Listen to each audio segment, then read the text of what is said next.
Hi, this is Holly with Presence Point and the Shepherds in Action video series, and I'm here today with Mahlon. And Mahlon is the director of Sunstream Camp in Boone, Iowa, right? Kind of outside of Ogden. Yep. But it's closest city is Boone, right? Right. Okay, so we think that's kind of a cool little city to say you're from, Yep, right? but So we have been here at Sunstream with a bunch of middle school kids with Youth for Christ, and it's been really great and a true blessing to get to know Mahlon and just watch his heart for how he leads his staff here and how he helps them serve and love the kids that come to this camp. So I would just like to ask him the same three questions we ask everybody, so you know what they are. Here we go. Number one, where do you shepherd? Where do you lead? So Sunstream Retreat Center is the camp that she's talking about. It's in Ogden, Iowa, right outside of Boone. And our home church is Granger, Stonebridge Church in Granger, Iowa. And I have 3 children, and my lovely wife Lisa, and 4 great grandchildren. No. Just 4 grandchildren. grandchildren. Don't date yourself like that. Yeah, Okay, yeah. all right. So 4 grandchildren. So that's the ministries that we're in, and obviously I try to lead myself first by what God has for me. Then I lead our family from our children, even though they have all moved home or moved out of the house. And then God blessed me with a full-time position at Sunstream to direct our camp. So. Sweet. Okay, so lots of places that you're leading. Yeah. And I love that he pointed out that he leads himself first, because if we don't do good soul care, if we don't shepherd well this way, allow the good shepherd to really feed us, we can't shepherd to those that we supervise or to those that we have friendships with or to those that supervise us, right? So Right. Second question is, where do you or how do you demonstrate provision, protection, and presence in the way that you lead? So with provision, I guess to me that is as I surrender to Him, and that's with everything. That's not just with it's part of our stewardship, but I surrender to first Him, our tithe. He supplies what I need, and He only asks for 1/10 of that back. I think that's pretty amazing. I would love to do what J.C. Penney's founder did. I think when he was at the end of his lifespan, he was doing 90% tithe. Keeping 10. And keeping 10. Wow. And I think that's an incredible story. I'm not there yet. I'm still at the 10 to 15. But I love it when God gives me an opportunity to bless other people and change. The other provision is one of the blessings that we here have at Sunstream is our staff. And to be able to provide a home for them to stay in, to be able to provide basic utilities that takes care of their personal needs, and a lot of times we feed them. And so the provision isn't just a paycheck. The other opportunity is I love to be able to provide time for them to get away with themselves. So we're able to, we provide up to a week missions that's paid. Wow, great. That we're able to provide that to our staff as well. And I am in ministries out of is our main network, and that's who oversees Sunstream, and that's who I work for. And they've blessed me with those abilities to be able to provide it to other people.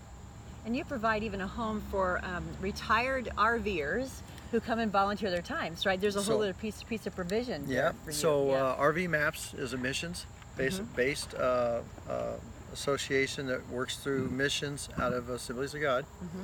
And these ladies and gentlemen donate, are mostly retired, and most of them don't own homes. They sell their homes, they buy an RV, and they travel across the country, and they do work for us, all kinds of work, from kitchen to cleaning to HVAC systems, electrical, plumbing, whatever they just have a great servant's heart. And so we are blessed enough here at Sunstream we have a RV park that was built for them, and we provide water, sewer, and electricity for them, no charge. They come here, they work here.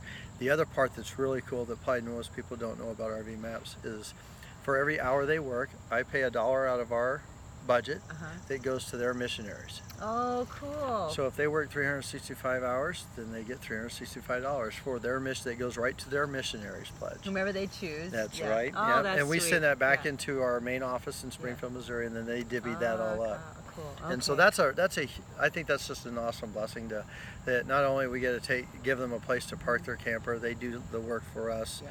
and they love Jesus, and they show that love through actions. And they do. We've got to know a few of them over meals this last few days. It's kind of cool.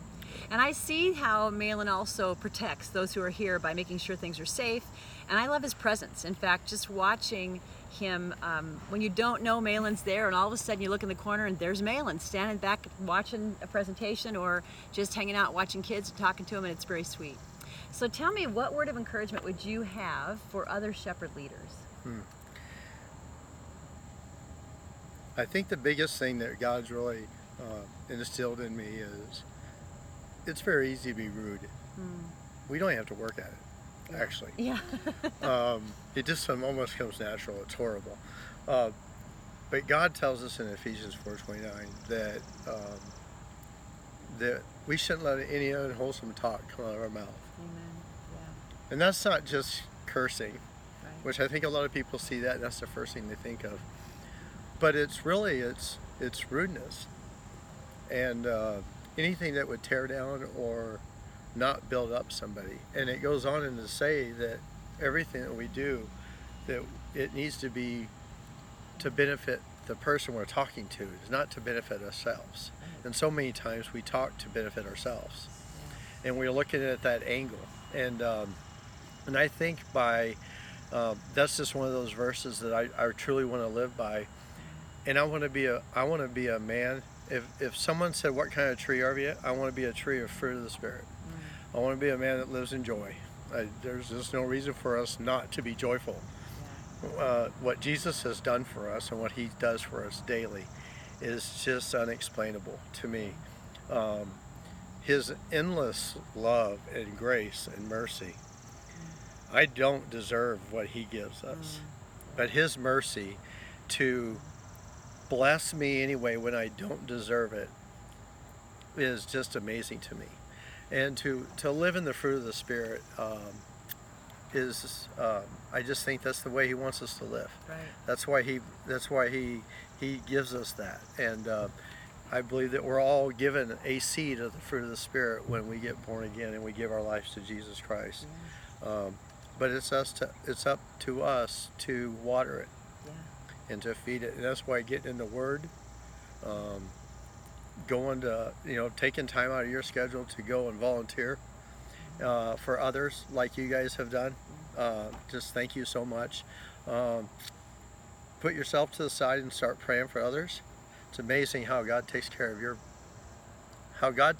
you when you just put other people before you. Amen. And I think that's one thing with the 40-some staff that we have here that I've just really tried to instill in them, that serve.